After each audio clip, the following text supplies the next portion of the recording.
الجيل الجديد من المعلقين 80% منهم لازم يراجعوا نفسهم. احنا بصراحه ما حدش يزعل مني يعني 80% لازم يراجعوا نفسهم. عارف ليه يا ميدو؟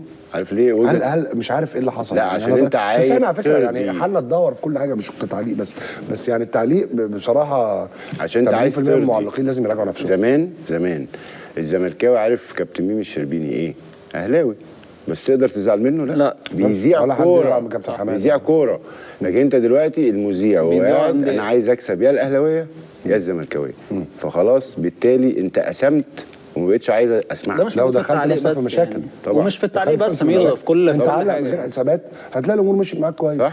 انما هتسمع للسوشيال ميديا ودول قالوا ايه وبتاع، هم كده بداوا يلعبوك خلاص، دخلوا جوه مخك، دي جت انتو يور هيد وهيلعبوا بيك، وهتلاقي تعليقك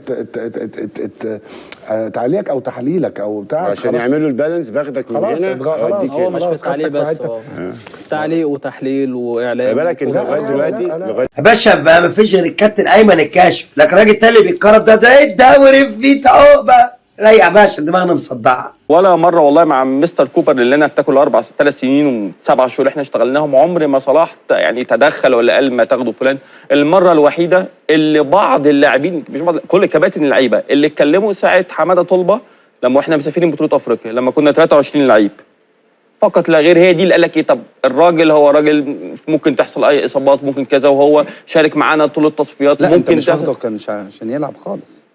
بس كان 23 لعيب تم تسجيلهم وهو كان 24. ايوه بس هو كان رايح مش هيلعب. ما كان عارف طبعا احنا مسافرين يعني مسافرين يعني كان معانا لحد اخر يتفرج على البطوله يتفرج على البطوله. فمستر كوبر قال لك ان هو ممكن حماده بيدي جو كويس جدا للاعبين واللعيبه كلها انها تجتمع على شخص واحد كان معانا طول المعسكر، فبالتالي قبلنا احنا كجهاز فني اوكي واي نوت. هو بيدي روح وبيدي حماس. حماده طلبه من الناس الجميله جدا وشاركت في مشوارنا والوصول لبطوله افريقيا لو تفتكر الانقاذ التاريخي اللي عمله يوم مباراه نيجيريا.